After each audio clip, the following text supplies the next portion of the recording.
Bismillahirrahmanirrahim. Assalamualaikum warahmatullahi wabarakatuh. Alhamdulillahi rabbil alamin.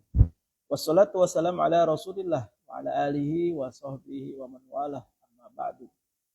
Alhamdulillah, pada pagi hari ini Allah memberikan kita limpahan nikmat dan karunia-Nya yang begitu banyak kepada kita. Mudah-mudahan dengan limpahan nikmat yang Allah berikan kepada kita, ibadah kita semakin baik. Mudah-mudahan kebermanfaatan kita juga semakin baik kepada sesama kita. Mudah-mudahan nikmat yang Allah kasih kepada kita bisa kita optimalkan untuk menyiapkan bekal menghadap Allah Subhanahu wa taala. Sehingga kalaupun kita diwafatkan dalam keadaan husnul khatimah. Amin ya rabbal alamin. Baik, pada kesempatan hari ini, satu lagi, jangan lupa juga kita selalu perbanyak sholawat kepada Rasulullah. Ya. Perbanyak sholawat kepada Rasulullah Sallallahu Alaihi Wasallam.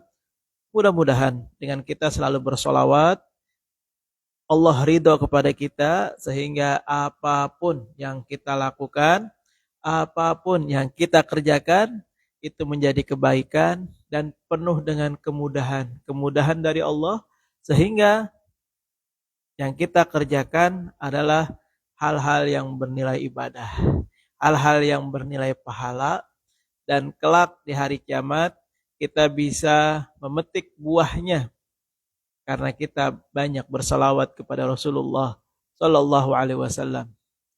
Allahumma salli ala Muhammad wa ala ali Muhammad. Nas'aluka ridhaka wal jannah, nas'aluka ridhaka wal jannah, nas'aluka ridhaka wal jannah. Ya Allah, kami memohon kepadamu ya Allah keridhoanmu, dan juga kami mohon kepadamu ya Allah atas surgamu ya Allah. Surga hakikatnya yang sebenarnya adalah di akhirat nanti. Tapi yang saya pahami dari guru-guru saya juga mengatakan surga itu sebenarnya bisa juga dinikmati di dunia. Apa bentuknya? Semua kemudahan, semua kenikmatan itu adalah gambaran surga di dunia ini. Makanya beruntung orang yang sudah menikmati surga di dunia ini. Ya.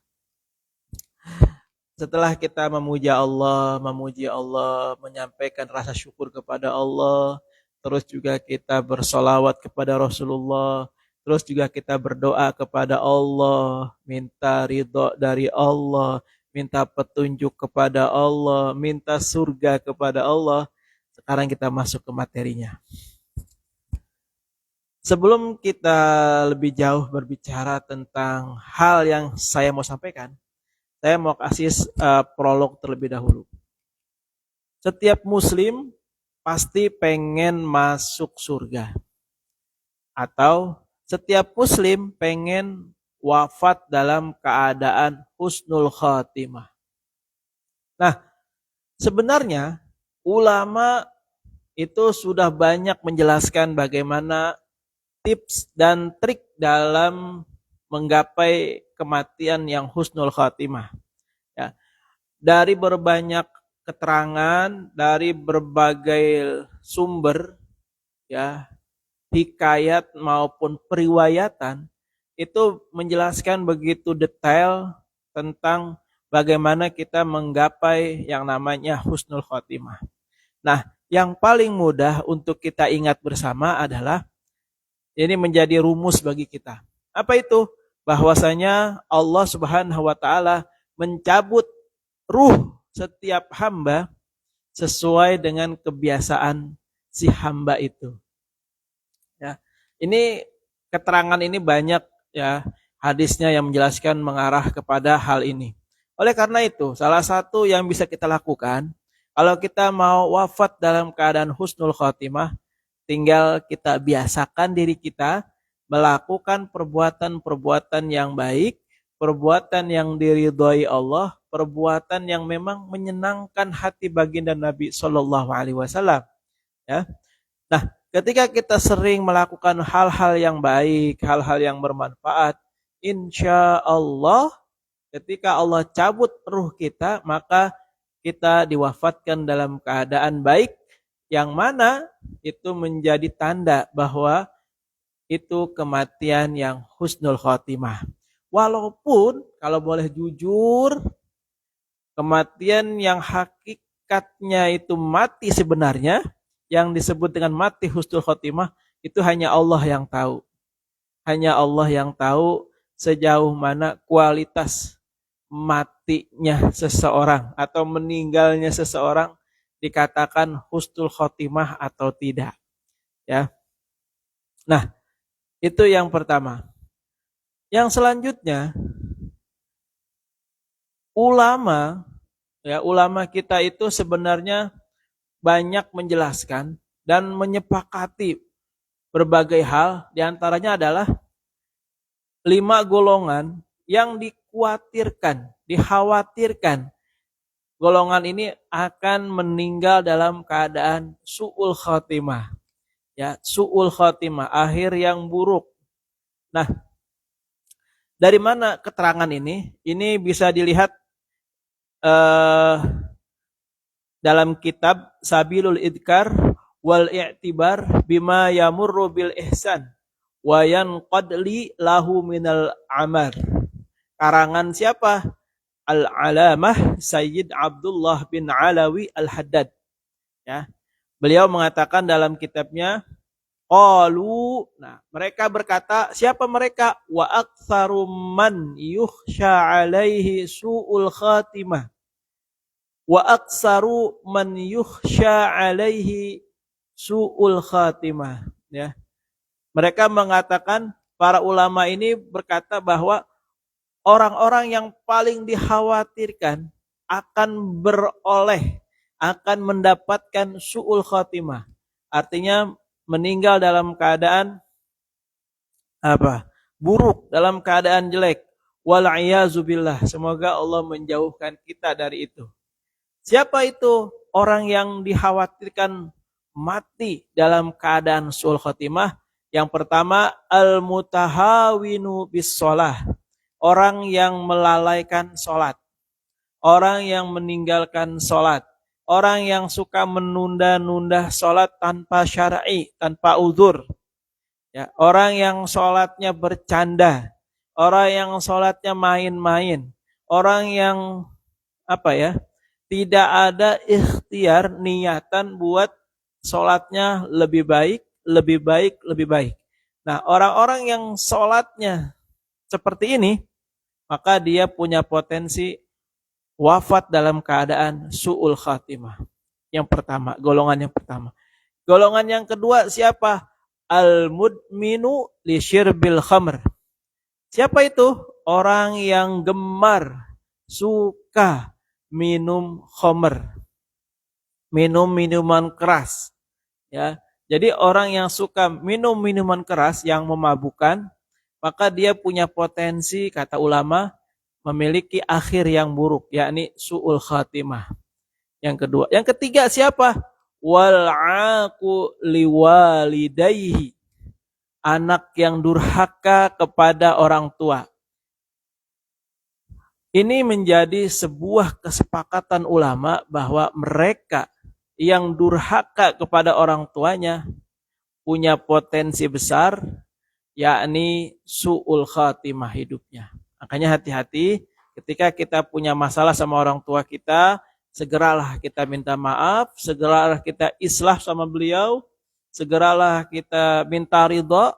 Agar apa? Agar kalau Allah cabut nyawa kita, kita digolongkan orang yang husnul khatimah insyaallah.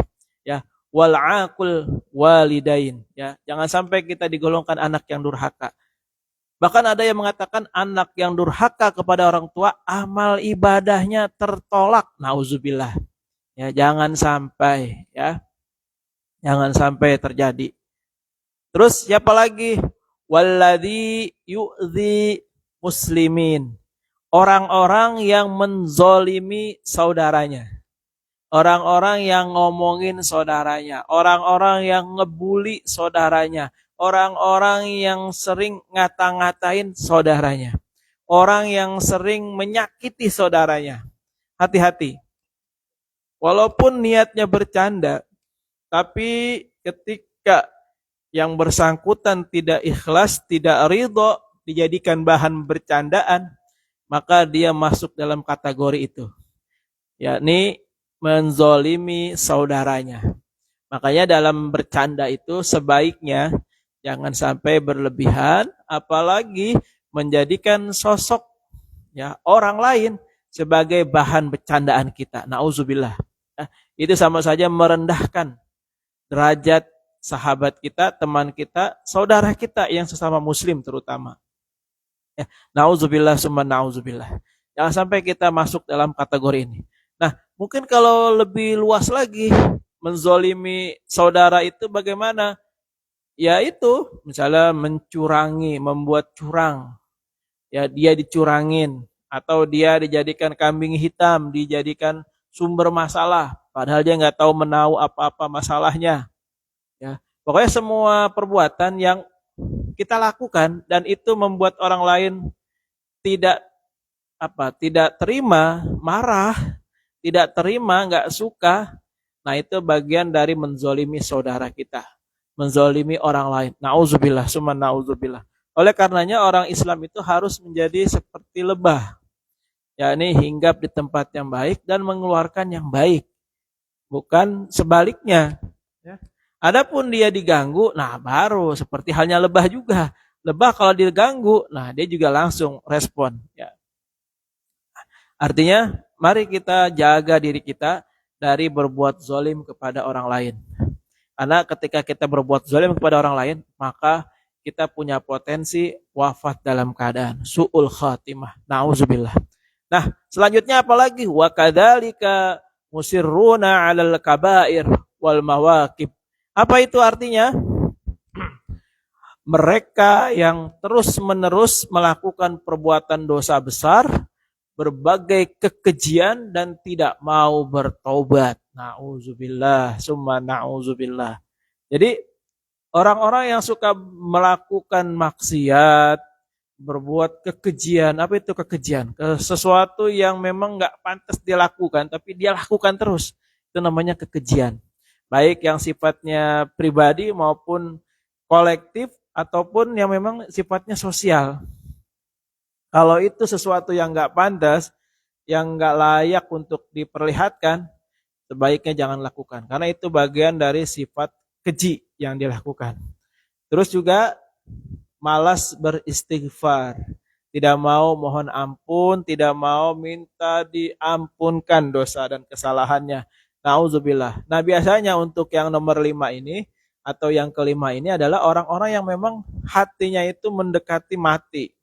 Sehingga dia sulit sekali untuk beristighfar, sulit sekali untuk bertaubat, sulit sekali untuk berubah kepada yang lebih baik lagi. Nauzubillah, summa nauzubillah. Alladzina lam yatubu ilallahi minha, yang mana dia tidak mau bertobat atas semua kesalahannya. Nah, orang-orang yang seperti ini biasanya kata ulama dikhawatirkan akan wafat dalam keadaan su'ul khatimah, ya. Jadi sekali lagi, mari kita jauhi golongan-golongan ini. Mudah-mudahan kita tidak termasuk di dalamnya. Agar apa? Kita terhindar dari wafat dalam keadaan su'ul khatimah. Siapa itu mereka? Orang-orang yang melalaikan sholat, yang tidak serius sholatnya. Orang-orang yang suka minum minuman keras. Anak yang durhaka kepada orang tua. Suka menzolimi orang lain. Dan yang terakhir, tidak mau bertobat atas kesalahan yang dilakukan. Mudah-mudahan Allah menguatkan kita, memberikan taufik dan hidayahnya, agar kita digolongkan orang-orang yang selalu dekat kepada Allah, selalu dekat kepada Rasulullah, dengan mengerjakan sunnah-sunnahnya, hadir di majelis ilmu, hadir mendengarkan ceramah, ya, mau baca buku, belajar lagi, terus di-upgrade pengetahuan agamanya sehingga kita semakin layak dalam beribadah kepada Allah. Karena Orang yang berilmu dengan orang yang berilmu kemudian beribadah, maka itulah yang sebenar-benarnya seorang muslim. Tapi kalau ada orang yang beribadah tanpa ilmu, maka ketahuilah orang tersebut jahil, orang yang bodoh. Ya, mudah-mudahan dari video singkat ini dapat bermanfaat. Mudah-mudahan kita bisa menjaga diri kita dan mawas diri dari hal-hal yang menyebabkan kita su'ul khatimah, wafat dalam keadaan buruk di akhirnya. Mohon maaf kalau ada yang kurang berkenan, mohon maaf kalau ada yang salah, mohon maaf kalau ada yang tidak sepakat. Ini bukan untuk menggurui, apalagi mengajarkan, bukan, tapi ini hanya untuk pengingat buat diri saya dan buat orang-orang yang mungkin lupa, dan tentunya ini sebagai edukasi, sebagai wawasan keislaman kita agar kita lebih mawas diri dan kita lebih lebih baik lagi dalam beragama kita. Terima kasih. Hadanallahu wa iyyakum ajmain. Assalamualaikum warahmatullahi wabarakatuh.